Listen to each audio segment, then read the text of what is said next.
Hello, this is Let's Talk About Myths, baby. I am your host, Liv, and I am here with a conversation episode. I need to figure out a different way to start these episodes because it's boring. I say the same thing every time, and again, it's because I don't write it down ahead of time. That's right, I am here with a conversation episode. In today's episode, I spoke with Ben of the Classical Studies Memes for Hellenistic Teens. It is a meme account on both Twitter and Facebook, though I hate Facebook, so I know Ben from Twitter, where we have become Twitter friends dealing with obnoxious, ridiculous people who like to co-opt Greek and Roman history and myth for their nefarious ways, and also just with funny memes about various people, often Hector. Because I mean, Hector, I suppose the Hector ones aren't funny so much as heartbreaking and all about everyone's collective devotion to Hector in the movie Troy and beyond. And I think that's important. Anyway, Ben and I had a conversation about a million different things. Honestly, we talked about creating memes when it comes to the classical world, but also we just talked about myth and epic, so much about epic, about Homeric bards and Virgil and Latin and just basically our experiences making content in the 21st century for the classical world, the world of ancient Mediterranean studies, obviously in my case specifically Greek myth. We talked about what it's like to have that kind of platform online, about how important we both feel it is to support certain groups who might otherwise feel, left out by a lot of things. We just talked about nerdiness and, basically everything. Honestly, it was really fun. We just had a good laugh and a great conversation. And I like to space out all these different conversations I get to have, some where we'll just learn a million things about something you never imagined, and others where I just get to have really great and interesting conversations about the ancient world and what it is like to be a person interacting with the ancient world. I mean, I think all of these things are so important and interesting and varied. And anyway, Ben and I had an amazing conversation. He has a great Kiwi accent. Who doesn't want to listen to the second Kiwi accent in a row after last week's Rachel Smythe? I mean, God, I'm just giving you guys all the incredible New Zealander accents you could ask for. I really hope you enjoy this episode. We had a lot of fun recording it.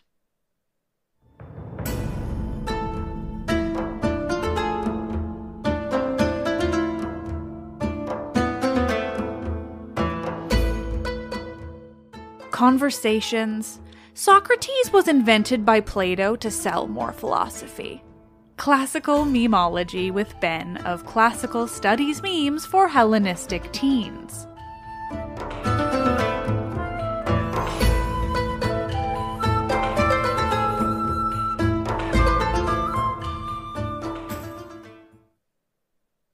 Thank you for doing this. Kind of nice when I get people where I'm like, oh no, we're just like two nerds who have like made a platform by being nerdy on the internet. That's very true. I needed an outlet for all of my sarcasm in life because my friends were getting annoyed. I mean, mine is just like my sarcasm, I feel like thankfully gets across, but the sheer volume of nerd content that lives inside my brain with nowhere to put it. So here I am. Yeah. Yes, that's great. But yeah, so I mean, like classical memes, classical studies memes for Hellenistic teens specifically. Yes. Why and how did you start that? What level of nerd? I don't know. Talk about your meme account. Okay, like in terms of how we started, it's not the most interesting of stories, but I'll tell it anyway. Great. So I've been teaching classical studies, which is what we call our subject here in New Zealand. I'm a secondary school teacher, high school if you're from those sorts of people. But I've been teaching that for about 5 years, and scarily enough, it was I think 4 years ago now. I was sitting in class one day. I think it was around this time of year, and I was pretty bored, and the kids were writing some essay or something, and I was like, "Hey, I should make a page on Facebook for these memes," because I was a young and new teacher trying to be hip and cool and relate to the kids, and so I'd been sending out memes and that sort of thing, and so I had like all these sort of memes floating around. And I was like, what should we call it? And I was like, classical studies memes. And like it was the big format at the time, like so-and-so memes for something teens.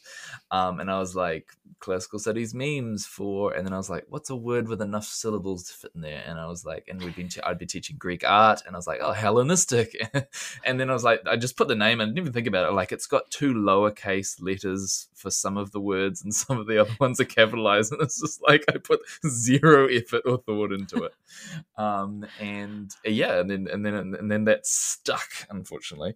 Not unfortunately, it does the job. Like, it describes the page, and gives it a bit of an air of mystery. But I do sometimes, well, it does lead to some complications. People who miss the studies part in it and just send me like, here's a classical text like Charles Dickens or Shakespeare. I'm like, no. and then people are like, oh, I want to talk about Roman stuff, but it's not Hellenistic. And I'm like, no, the memes are classical studies. The teens are Hellenistic. So, yeah, I mean, like, people get the gist of it and they don't really look at the name that much. So, yeah. I mean, I named my podcast the absolute first thing that came to my mind. Yeah.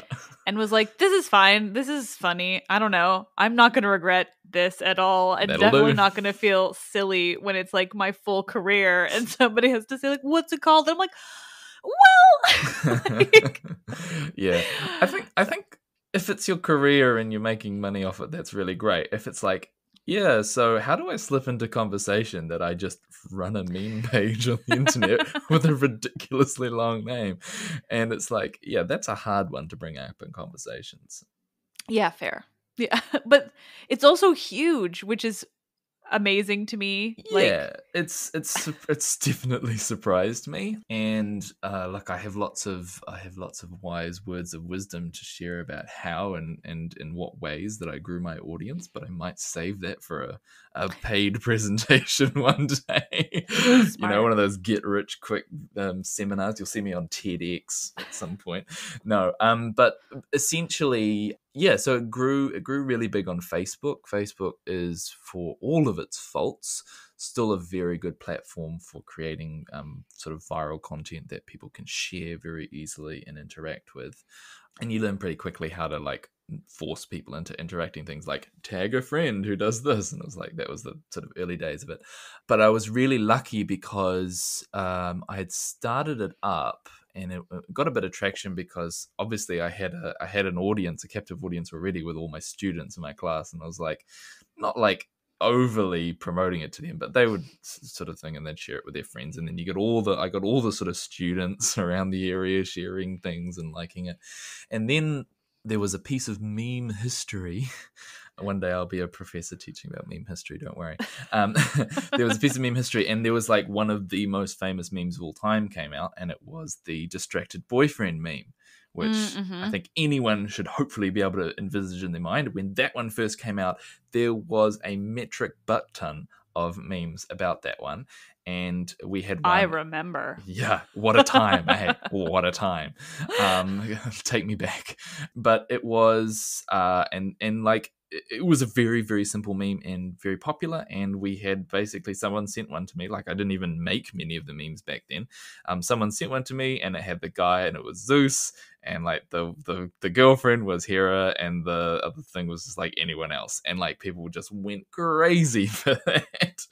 And it went like the equivalent of viral for my page at the time. Like, now it's like, yeah, I'd probably do better in a day, like on any meme, but it was big at the time and really helped start us off. So many people sent me that. I get sent my own memes sometimes, which is funny. But it's when people I know in the real world send me ones, and I'm like, oh, bless you so much for trying. I want to like preserve my friendship and not be like, yeah, okay, yeah, I think I've seen that one. I was like, but yeah, you're trying to relate to me. I appreciate it. Yeah. Thank you. It's really hard. I have this one friend who sends me them, and now it's just like become a thing where every once in a while he will send me one I haven't seen before, and he gets like applause and gets very proud of himself. So it's almost like a good game of, you know, can you find a like Greek mythology based meme that I haven't seen, because then you get special praise. Oh yeah, I mean I'm all for people sending me memes, because it does my job for me. Yeah, really. Like I spend a lot of time scouring various places for memes, but there are some places where I don't go. Reddit. But you know, people send me stuff all the time, and that really helps, and that helps share it out. It does sometimes create issues because people are like, oh, you stole this from something else. I'm like, just someone sent it to me. Well, it's hard for like when it comes to memes on the internet too, because it's like it's going to happen. Like nobody knows the original source of any of those things unless, you know, unless you put like a little thing on it with your name on it, which is, you know, if I care that much about a meme, I will do that. And most of the time I don't. Actually, most of the time when I make a meme, I'm so excited to post it. I literally posted one like a minute before I started this interview. I just forget to put my name on it, and I don't care. Like, I'm just like, you know, it's there for people to enjoy. It's the entire point of a meme is for it to be shared and spread around and go to the weirdest corners of the world, which I will say, my stuff has turned up in some very strange corners of the world, which is cool. If I'm teaching people stuff, then I feel like I'm doing a great job because, you know, I'm a teacher at heart. So I don't know. I guess if people are seeing stuff and when people say like, I don't get it, and then someone else comments underneath what it is and they're like, thanks. And I'm like, people are learning things. It's great. I'm helping. I mean, yeah, that's just lovely. I've made one meme in my whole life. I'm sure you've made more. Come on. I really like I find them entertaining, but I don't. I've never. You don't eat and breathe it, yeah. No, I did one with the butterfly. Oh yes. And I don't remember. Now I'm trying to like figure out what I did, but I don't even remember. I remember thinking, "Is this a something?" Yeah, but I wish I remembered what it was because I was really proud of myself. Yeah, the thing about memes and that I found in it is the continual struggle in my life, if it can be a struggle, but the thing about memes is that they are like an inside joke where you need to know two different things. You need to know both what the format of the meme is, which comes from having seen lots of other memes, and you also need to know what the reference is. So it's like a double handshake inside joke sort of thing, and that makes it like super cool if you get it. But it means like if one of those two things is slightly too obscure and not like instantly recognizable, it's not going to work or it's not going to be popular. So sometimes I come up with memes that I think are like incredibly good, incredibly funny, but like the classical reference is just a bit too obscure for it, or the meme format is a bit fresh and people don't recognize it, and so they just scroll past, which is like it kills you a little bit. But and then you just post one and it's just like, here's a funny picture of a swan with a person, haha, Zeus, and then everyone's like, yes, I love that, I get that reference. So it's the philosophy ones I find I never get because I have made a point to not pay attention to Greek philosophers all of that much. That's a very good thing to do. I think so. Based on what I see on Twitter, it feels like the right call. Yeah, I'm not big on philosophy. Like I get like I like jokes about philosophers, like, you know, Diogenes and all the Plato man and all that sort of stuff. That's great, but like getting into their actual philosophies, I'm just like, no. There's nothing in there that's actually going to be particularly funny, and it would take too long to understand it. I feel like everything I've learned about Socrates is from Assassin's Creed Odyssey. So if the reference point can like reach that game, then I'm good, and that's it. What's great though is that philosophers get really upset about it, and it's very easy to troll them. And I do engage in a bit too much trolling sometimes, but I always get them by just saying that Socrates was invented by Plato to sell more philosophy, and they really hate that. They're like, no, Socrates was a real person. I'm like, but he was made up by Plato. Just keep going and see how long it takes them to realize that I'm just messing with them. I do have to say, yeah, the level of trolling that sometimes happens is very funny. And just the way people get so mad is really entertaining to just watch from afar. That's actually a really good point, and it's something that I'm quite interested in and have found my own ways to kind of deal with, because if you get too caught up in stuff, it can send you down some really, really tough spirals, and it's one of the worst things about social media is that it can just incite people to get really angry about stupid, tiny little things that don't really matter. But what I've found, and this is one of my key tips to to anyone out there who wants to run social media and gets sort of a large following, is if people are like getting angry or saying stuff about things, you don't keep arguing with them.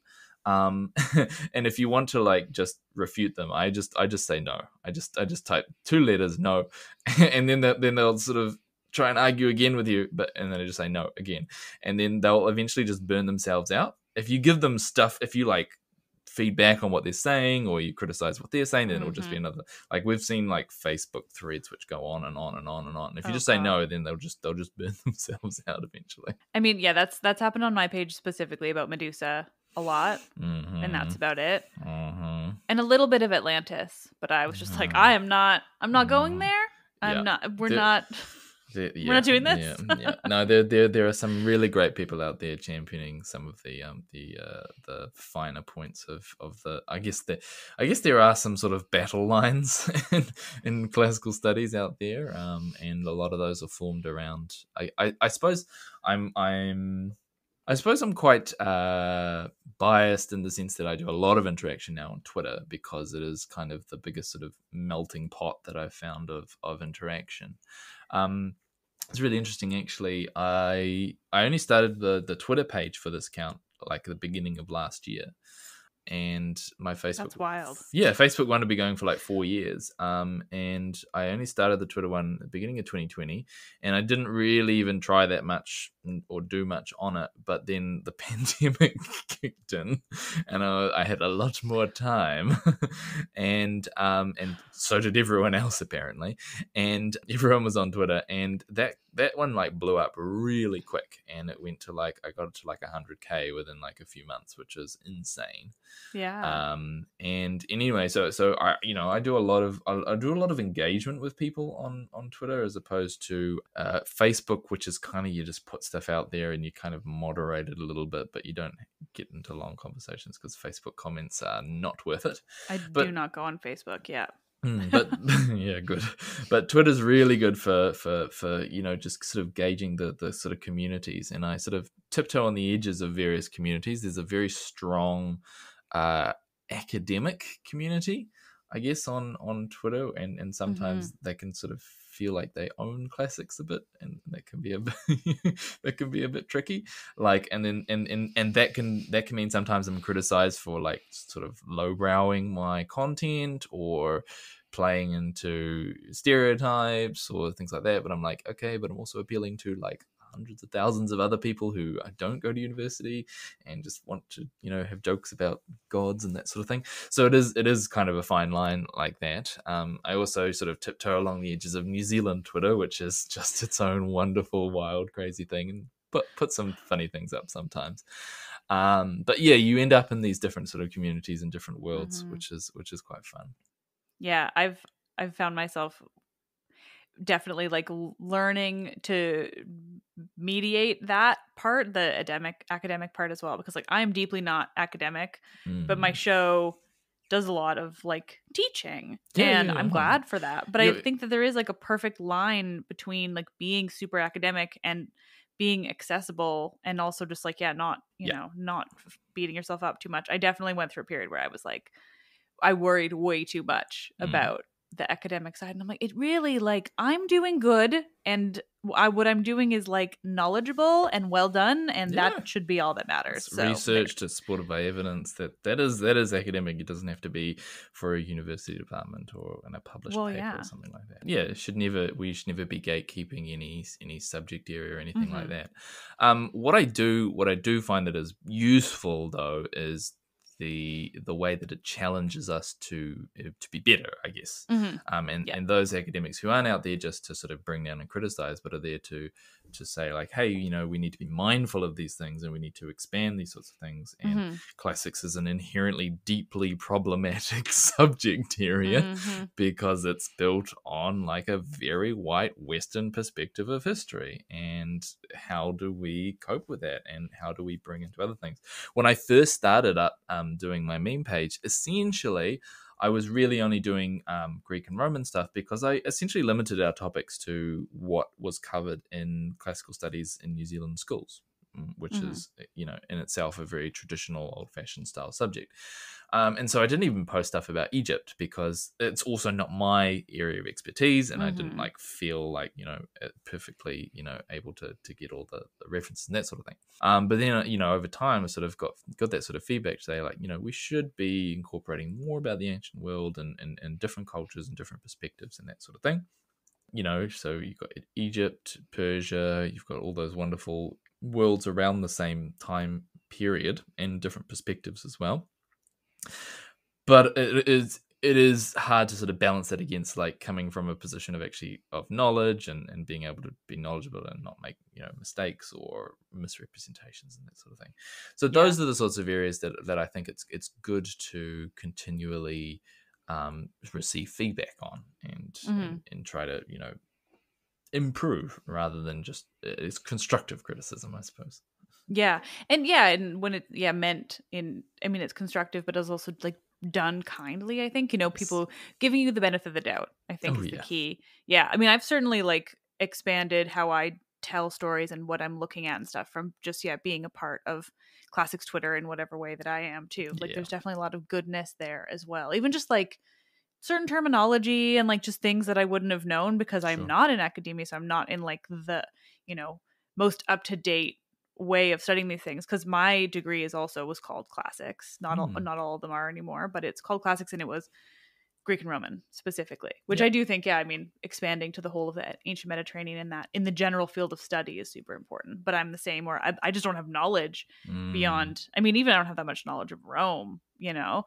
So it's like, I'll forgive you. I mean, I don't feel like I need forgiveness because I absolutely think the Greeks are the best, so it's fine. But I recognize Latin is a little bit of a thing there. So yes, actually, I mean, my classical education started quite young in my life, and this is the part where I admit that I grew up in a household of teachers, and my father was a Latin teacher. So I got that from a very young age. I was, you know, we were always watching documentaries on this and that sort of thing. But I've been studying. Well, I started studying Latin about 20 years ago, which seems like an incredibly long time ago for me. It makes me feel very old.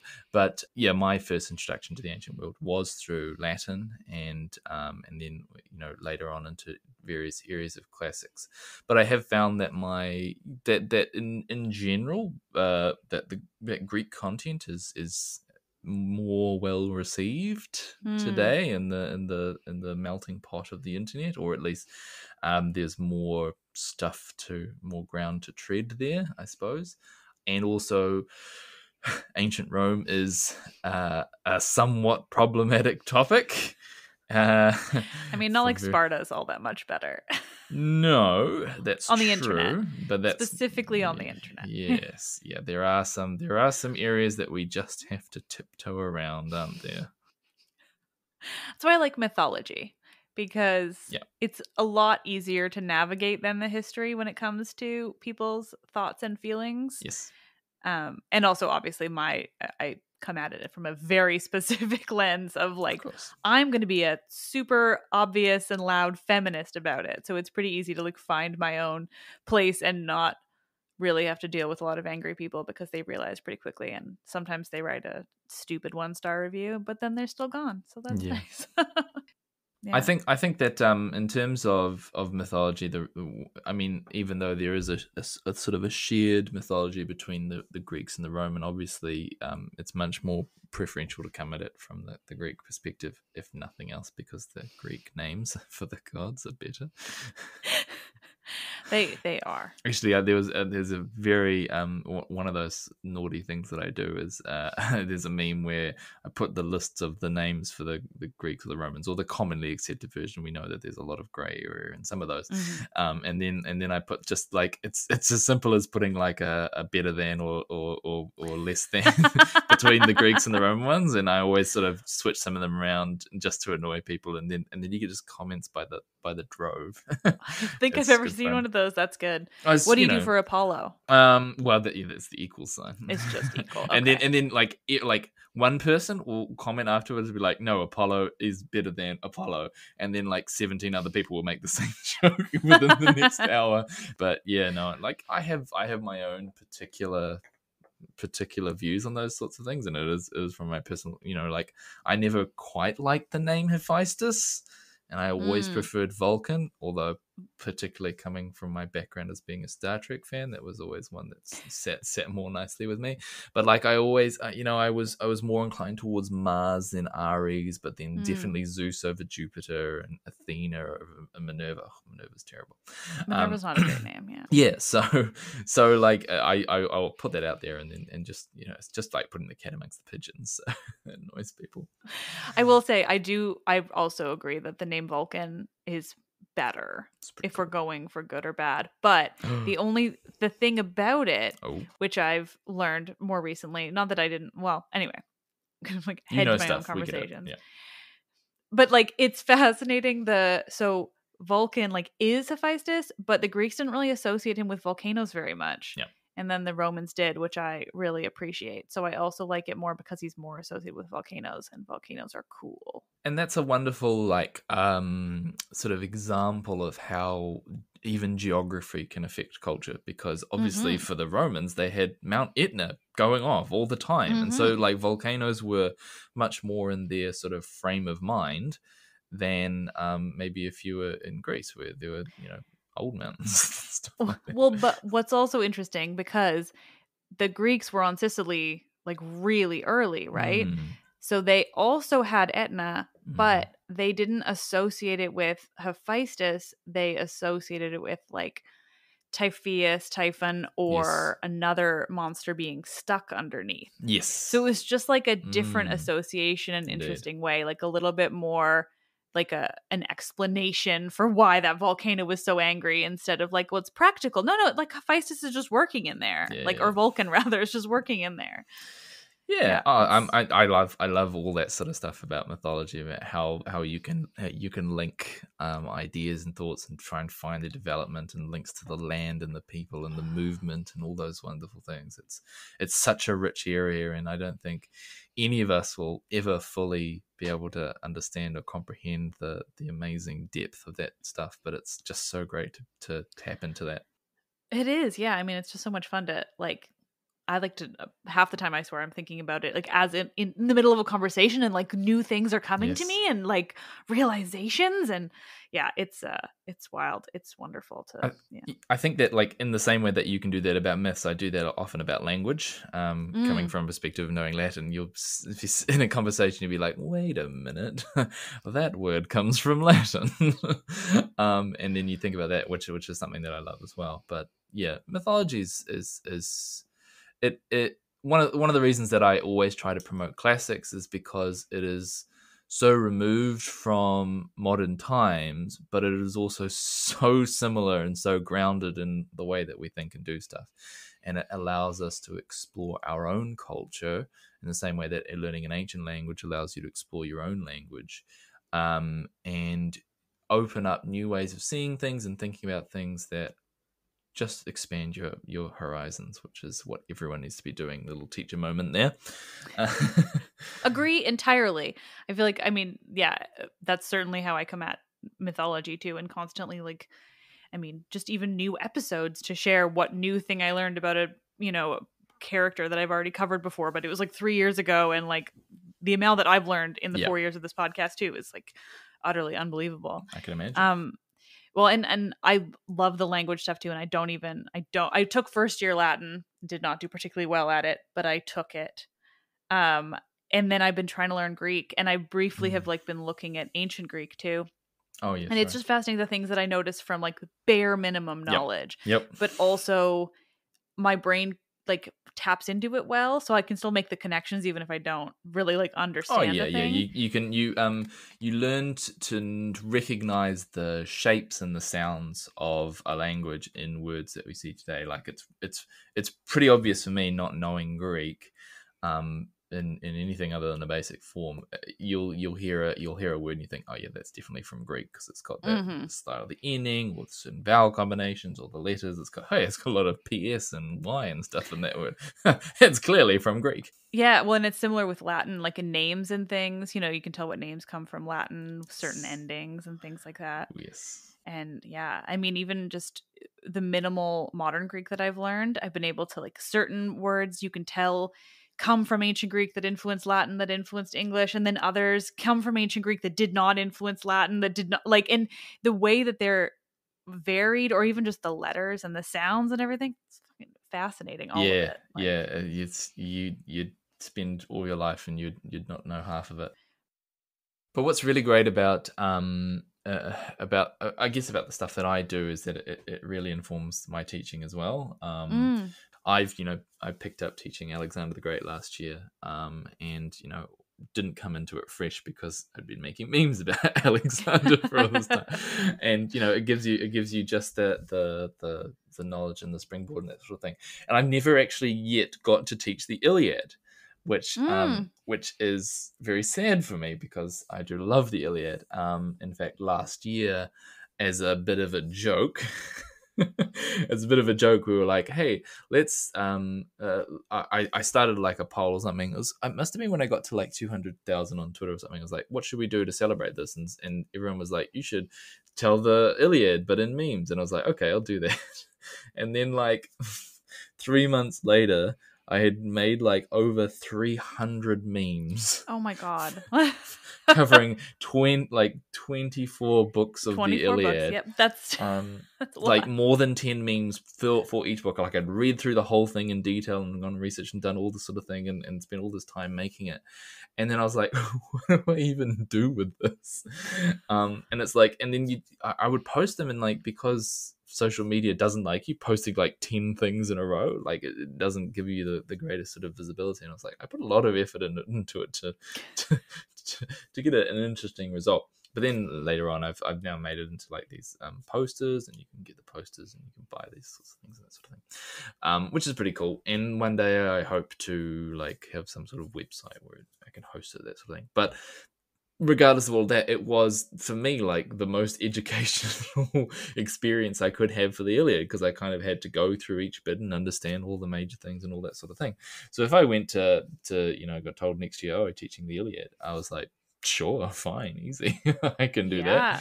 Like I've never taught it before, but I pretty much know exactly what's going on. Well, yeah, and you have the course materials right there, all the memes. Yeah, well, exactly. It was like for homework today, go and read these 10 memes.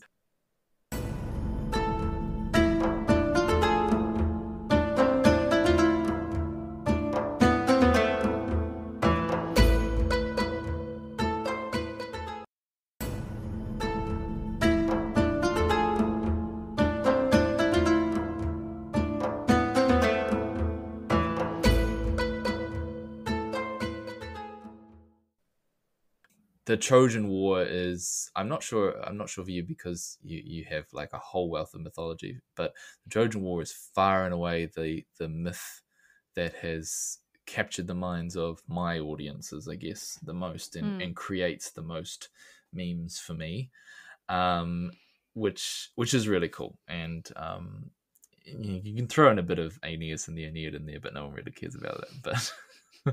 But I just love everything about it, because it's like the the Avengers of the ancient world. It's like, Marvel throwing in all these different guys together. It's so cool. And it also powers my enduring hatred of the film Troy. So, a lot of thoughts there. First, Aeneas. Okay, so I'm fascinated by Aeneas in the Iliad. Oh, yes. Mama's Does he boy. spawn a lot of memes in the Iliad? Or do people kind of forget that he's in it? Well, I don't very think they much forget that he's in it, but he's so minor in the Iliad that people very much don't care about him at all. No, the Iliad's all like Achilles, Agamemnon. Yeah.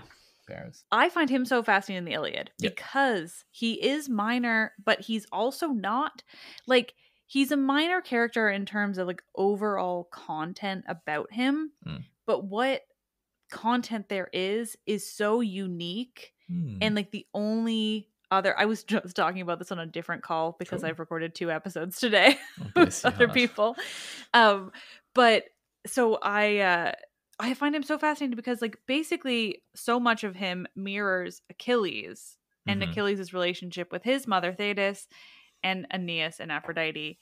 And like, but then Aeneas does not matter in the grand scheme of Greek mythology, but he seems to be this like really interesting and unique part of the Iliad, and then goes on to, the Romans picked him up as a mythological founder, but like all of that, like the Iliad was written long before that would have happened. And anyway, that's all to say. I find him in the Iliad fascinating, and I hate him in the Aeneid. Yeah, well, definitely. He's the worst. It's just so boring. He's the worst.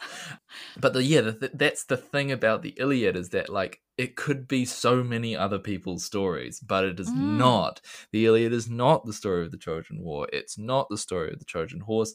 It is the story of the anger of Achilles and what that leads to, and that's why it is such a cool thing. And it's also tricky for people to get their head around because it's not how people look at books today. It's not like a novel. It's not like here's the beginning, here's the end. It's just like all this stuff's happening, Achilles is pissed off, and here's everything that happens as a result of that, and look at all these people die, and then look, the story ends with I must say that for me, book 24 of the Iliad is one of the most beautiful spiritual moments in literature to me. And I didn't get it that much. I didn't get it that much until I saw a play. I'm not sure if you've heard about it. It's a play called An Iliad. Have you heard of that?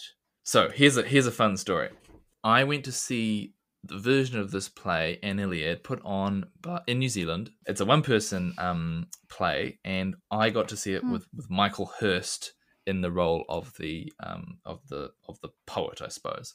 Michael Hirst is one of the most famous New Zealand actors, and he was on Xena and Hercules. He was what's his name, Iolaus, or Hercules' nephew or whatever. I can't remember exactly. That show was even before my time.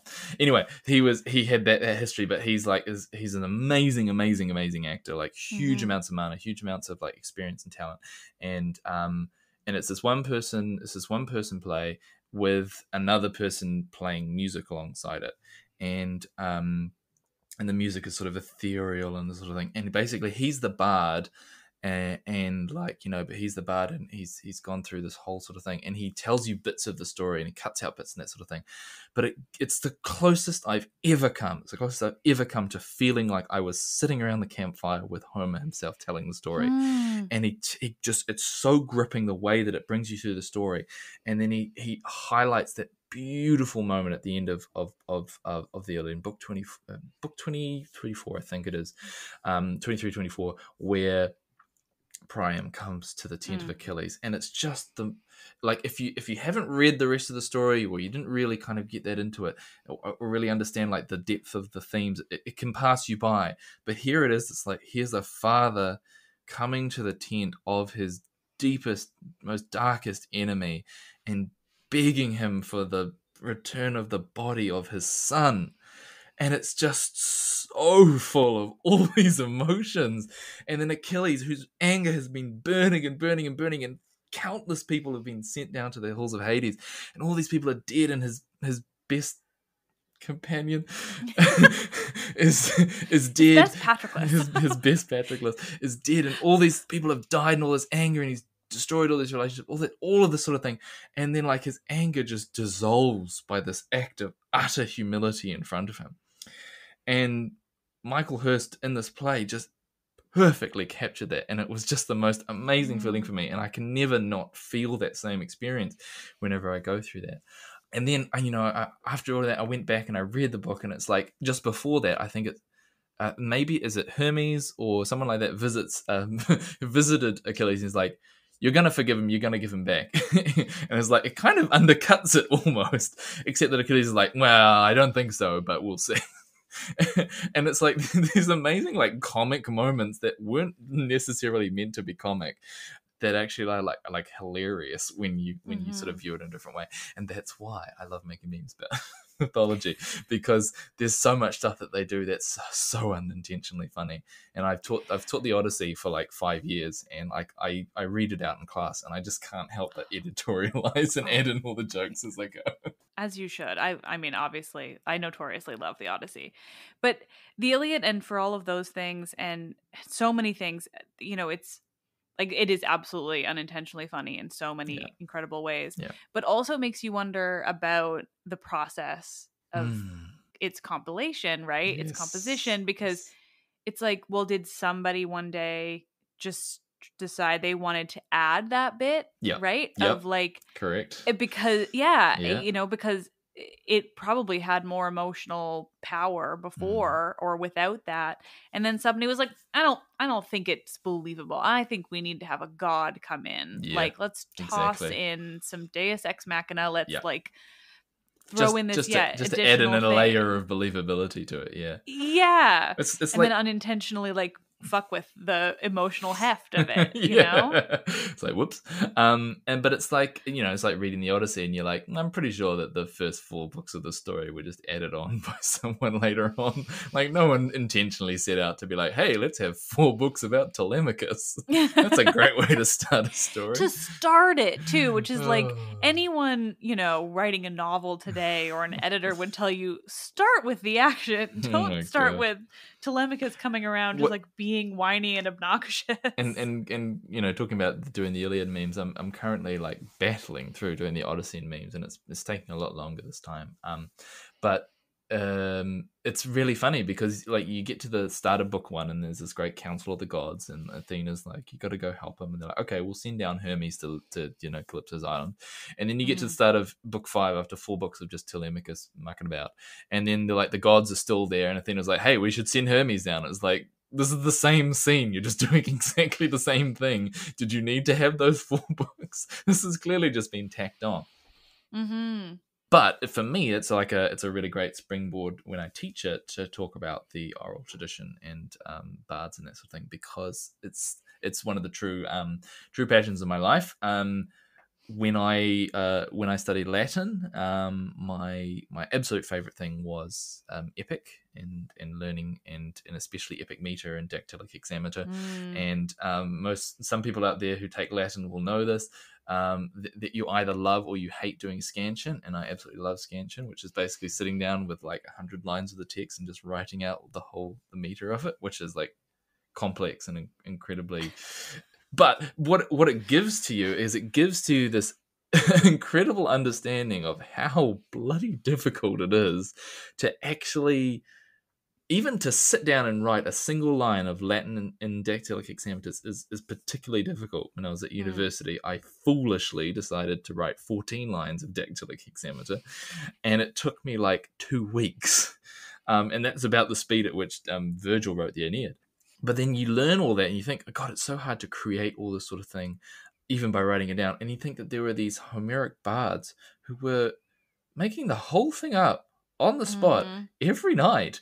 And it gives you this incredible appreciation for the art form that it was, just to be able to produce poetry, not just telling a story like, sort of we do, here we are chatting away, but to have done the entire thing in meter with words that fit the rhymes and the patterns and all that sort of thing. It's an incredible craft that is almost lost to the world.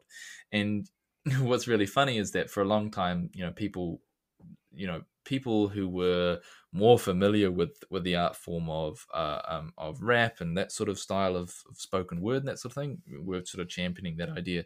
And then for a long time that was kind of looked down on by the more sort of erudite members of academia. And how all of a sudden people are like, oh yeah, no, Mary Beard's like, oh, Virgil was a great rap artist or something. It's like, okay, thanks for finally listening.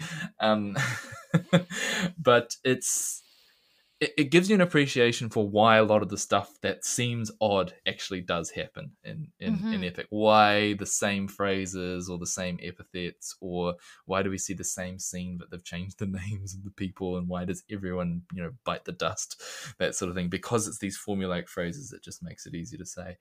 And the repetition. That's what, the constant repetition of the same thing, or absolutely. the similes to keep you on your toes. Similes. Or, oh my God, I love the Homeric similes. They make me so happy. What's really interesting with Homeric similes is that essentially they were kind of, again, on the fly, and they could be as long or as short as you wanted them to be. So you could be like, oh, that's just like blah, blah, blah. Which actually, for me, from a perspective of the way that I teach, I include Homeric similes in everything that I do all the time, and it's the same thing that, like, actually, it comes back to what memes are. It's like, here's a thing, and I'm comparing it to another thing to give you an extra layer of understanding.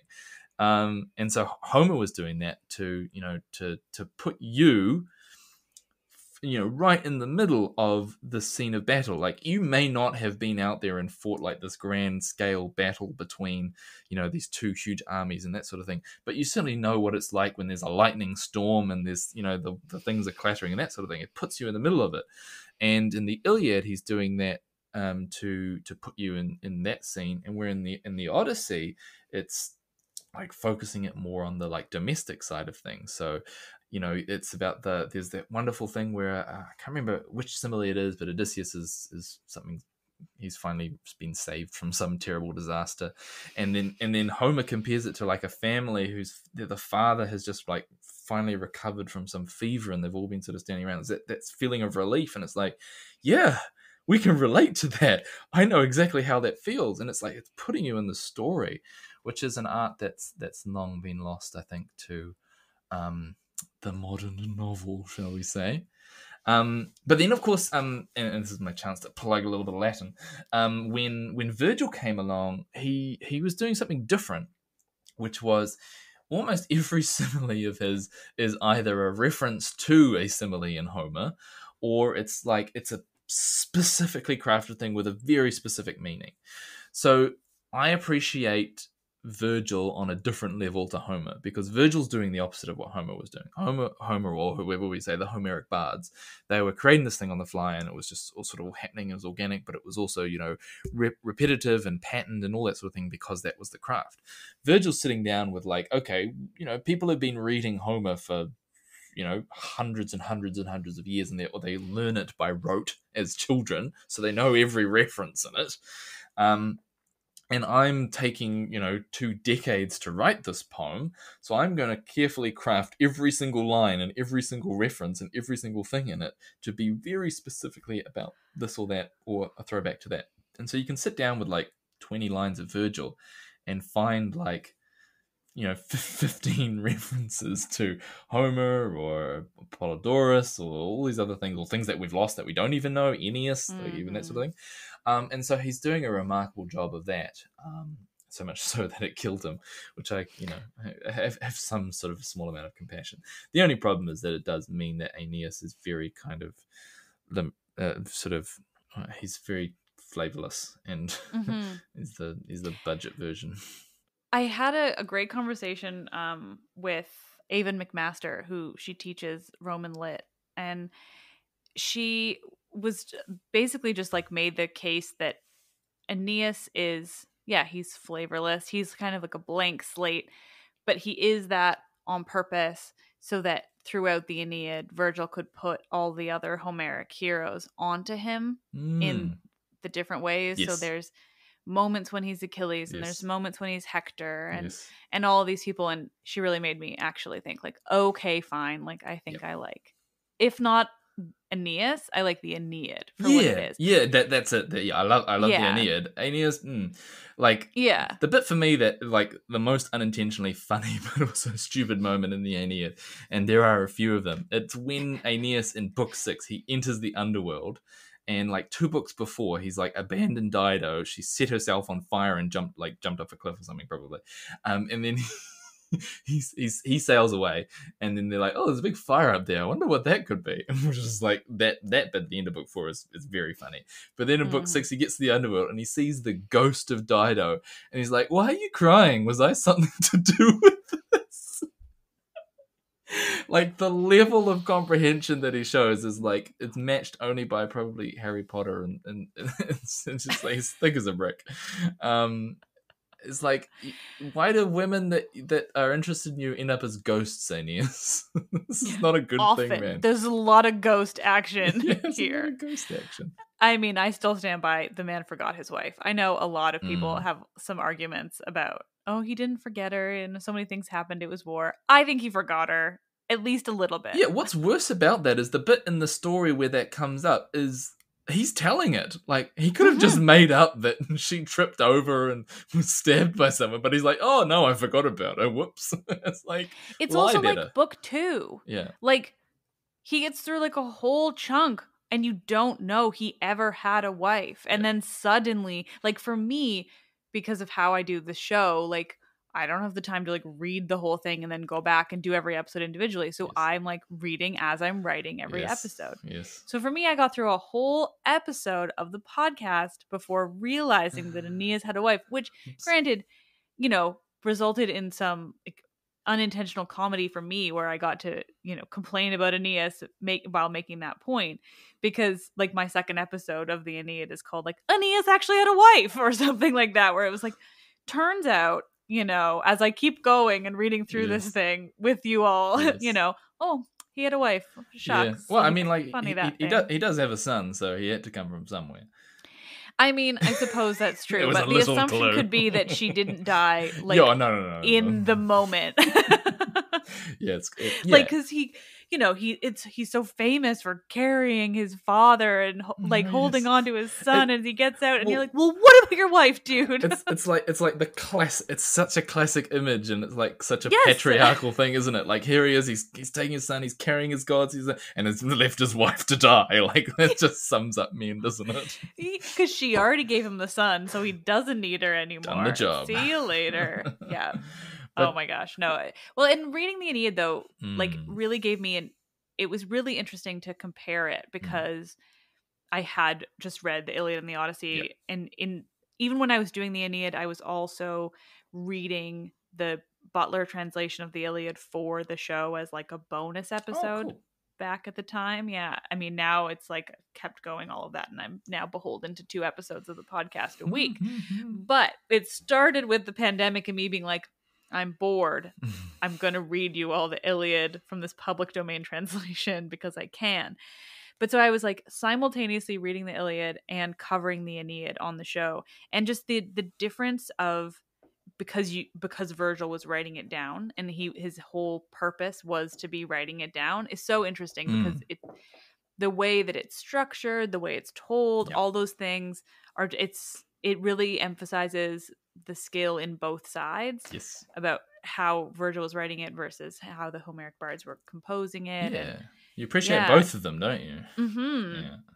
Yeah, it's hard. It was very hard to appreciate the Aeneid in the pandemic. It took me a lot longer than it should have, because it was a tough time. It's not a fun story mythologically. Yeah. And so it's a bit of a slog. And then doing it while also in lockdown and stuff, I was like, nope, I'm going to pause my telling of the Aeneid and we're going to go to the frogs instead. Oh, lovely. Deviated there amongst other things. Yeah. But yeah, no, it was really interesting covering it that way. And it's one of the, other than some Ovid, because he mostly wrote about Greek myths and metamorphoses, so it's really easy to use his instead because they're gorgeous.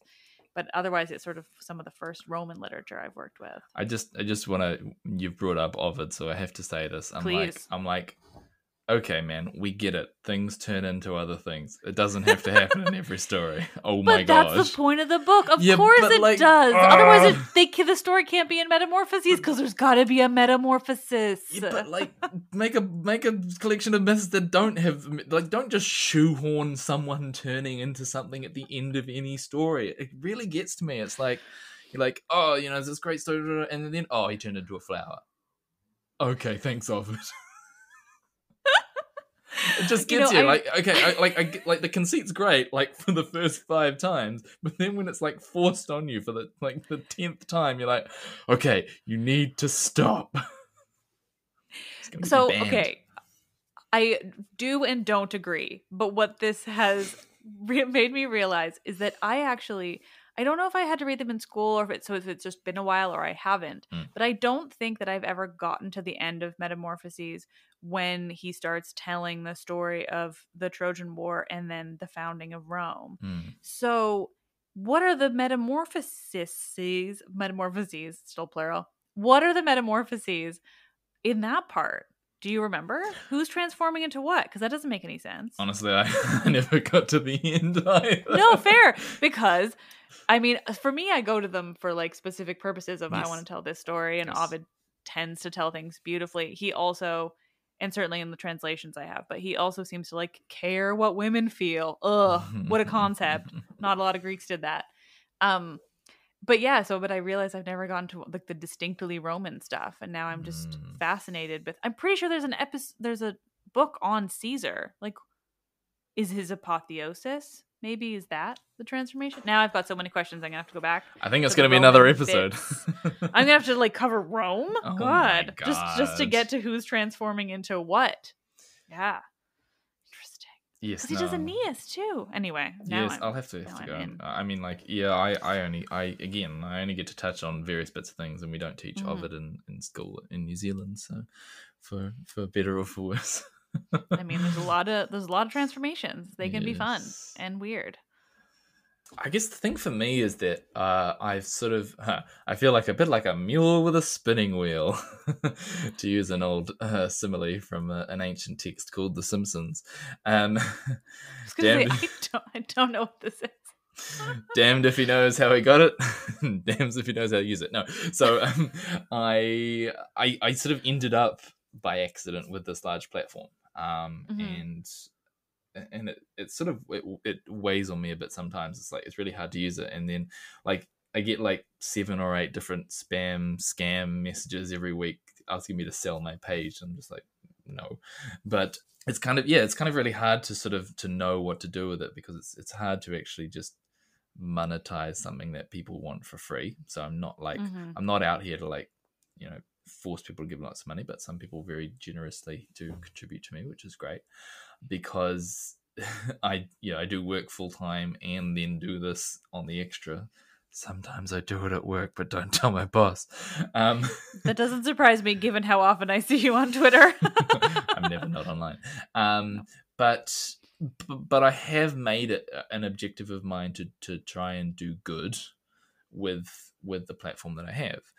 And I guess, you know, it's manifested in a few causes. When there was Black Lives Matter was in the forefront of people's mind in 2020. We did a fundraiser and raised over $1,000, which might not seem a huge amount of money, but it went towards actually a local charity helping Indigenous children cope with post-traumatic stress from natural disasters, which is actually seems like a very oddly specific thing, which it is, because there's a bit of that in our country. We get earthquakes and floods and all sorts of things.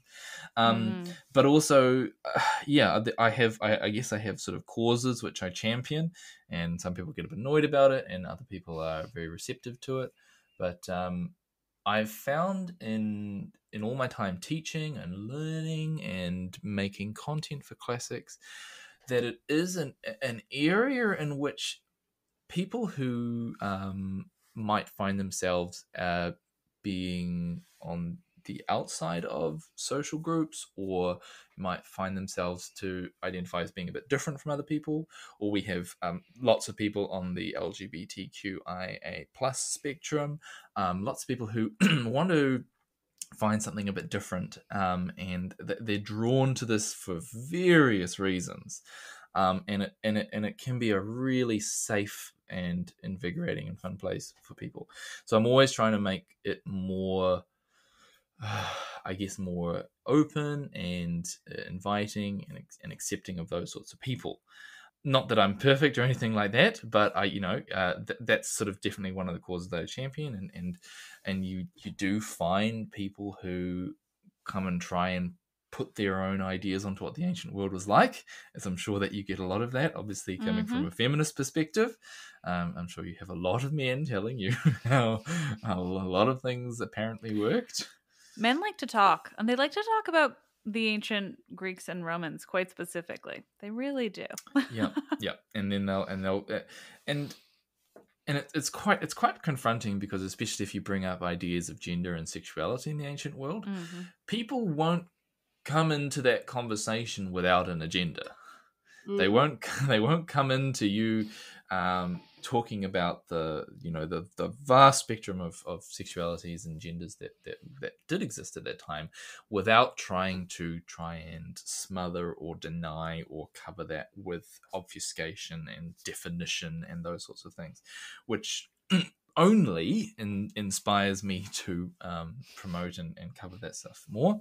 The classic and the most famous example, and the most one that I get the most traction out of course, is our lovely Achilles and Patroclus, whom are not explicitly stated as being in love in the version of the Iliad that happened to have been written down, given that, of course, many other versions of it were told, and that to some people is the Bible, and that is fact, and that is law, and you cannot read between the lines, because heteronormativity must be assumed, apparently, in the ancient world.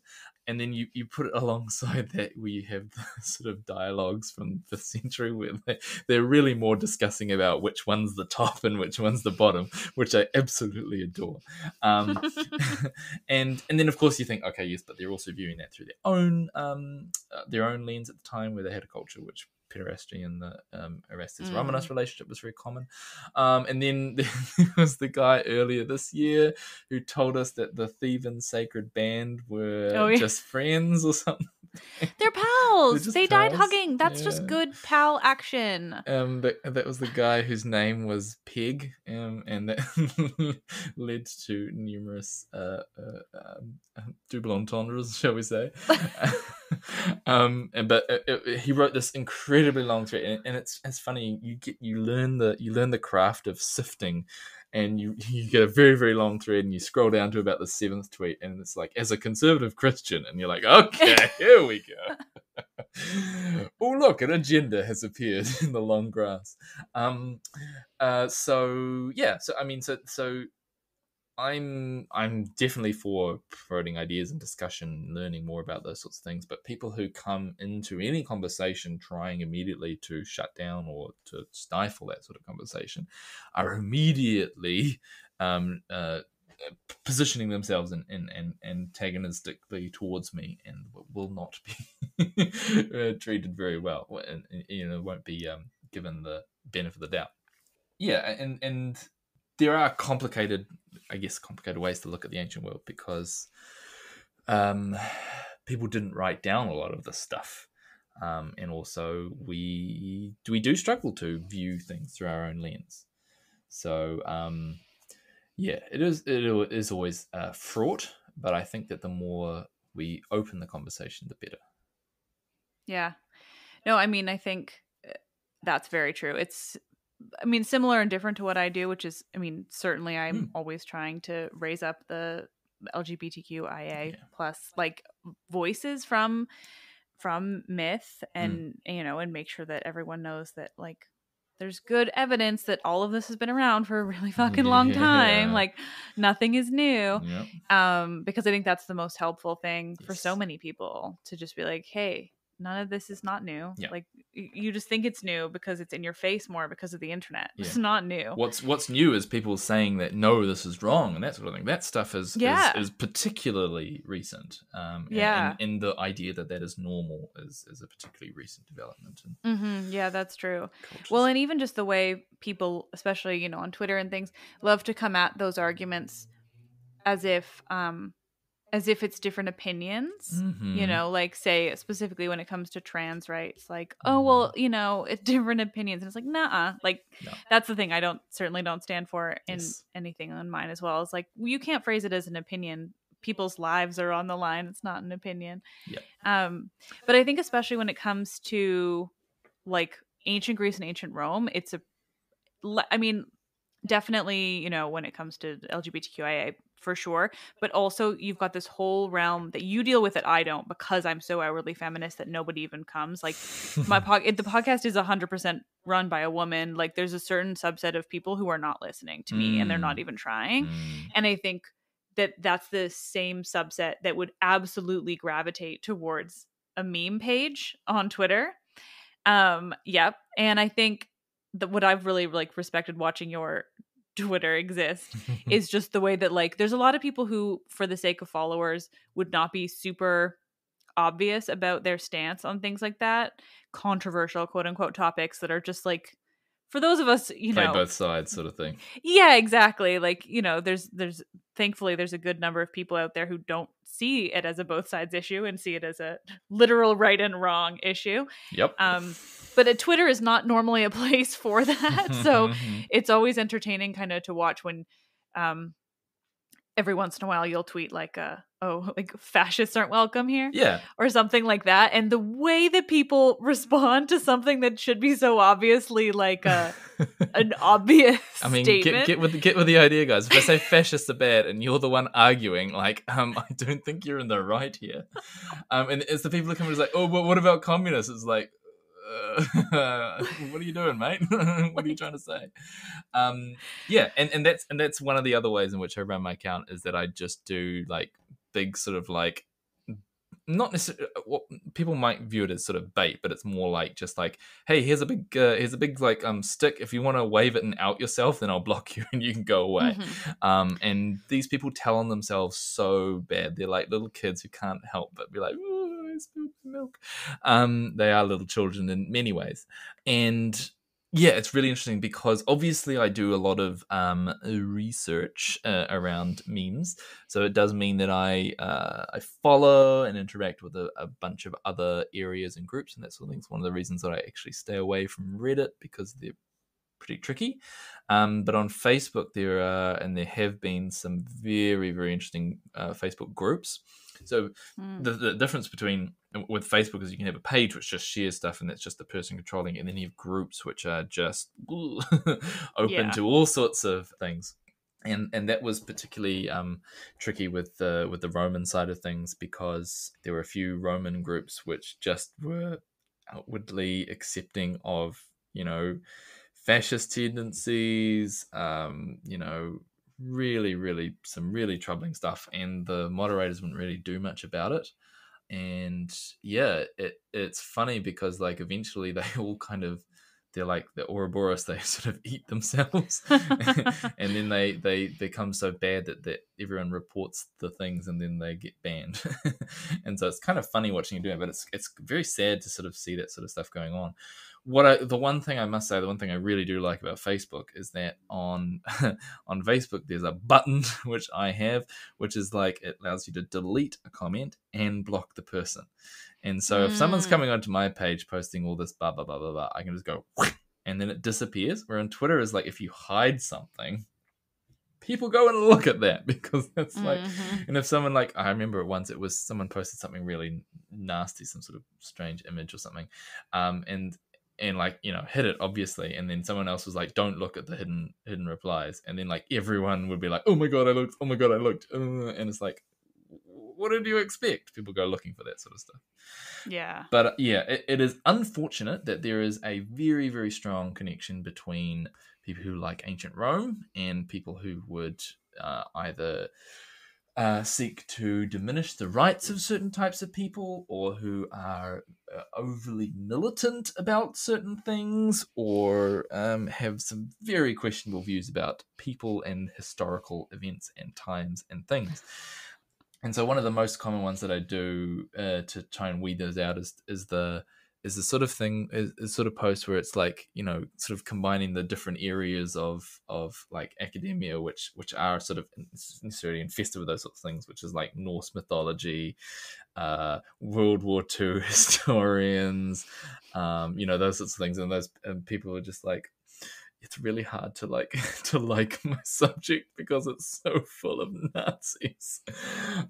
So yeah, I guess the more that I kind of champion those sorts of things online is to try and just be like, you guys aren't welcome, and the more people feel unwelcome, then maybe they'll go away, or maybe they'll even reconsider their views.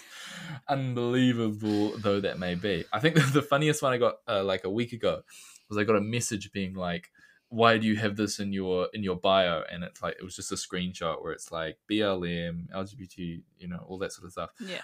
And then like, and punching Nazis. And I was like, ooh, I wonder which one of these things he doesn't like.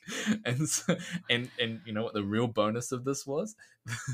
The account was like a guy's name with a whole lot of numbers after it, but it wasn't even a guy's name. It was like a car, and his profile picture was a car. It was like a Ford, some old vintage car. I'm like, man, you're ticking so many boxes here. I just want to try and find out what kind of bigot you are. And so I kind of, sometimes just for fun, I'll sort of lead them on and sort of say, oh, okay, well, what's the problem there? And then you sort of, you it's very much the Socratic method of trolling. Socrates taught us a lot about how to be a troll, but I just ask questions and questions until they're bang. Out comes the racism. And he was particularly upset about the Black Lives Matter. And I said, so you don't believe that Black Lives Matter? He's like, yes, but blah, blah, blah. And it's just like, yeah, okay, we get it, you're racist. And then you go delete and block, and then they're gone. And then you move on with your life, which is the nice part about that. Yeah. I've done a few of those as well. Like, obviously I don't really collect the same type of people because again, it's all a woman. Lucky and thus for you. They're not coming.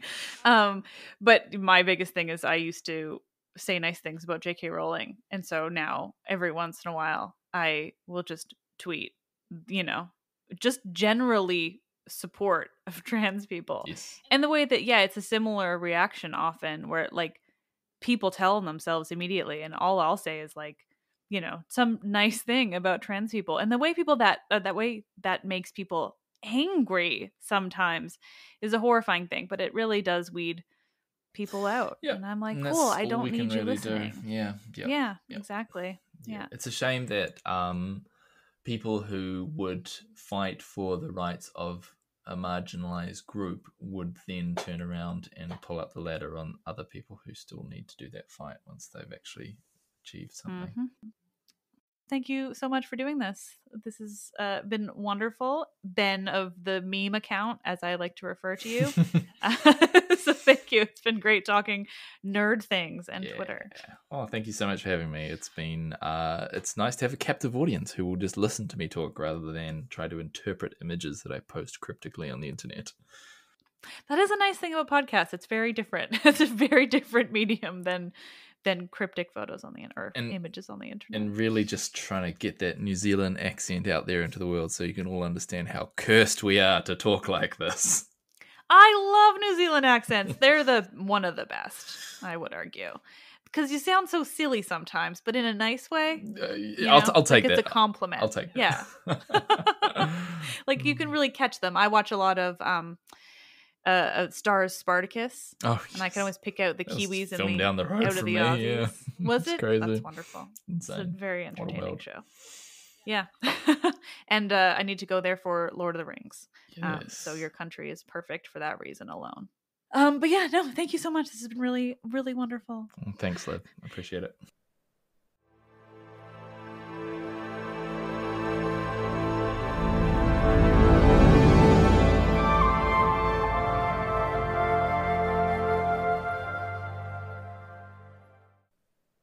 Again, thank you all so much for listening. I do hope you got that the episode title was the joke that Ben told, because obviously Socrates wasn't invented by Plato, but I laughed really, really hard while editing that bit, and I just thought, gods, that has to be the episode title. Thank you all so much for listening. Again, this was an incredibly fun episode to record, so thank you to Ben for coming on, and thank you all for listening. God, I have so much fun doing this fucking show. You are all the best. I am Liv, and I love this shit.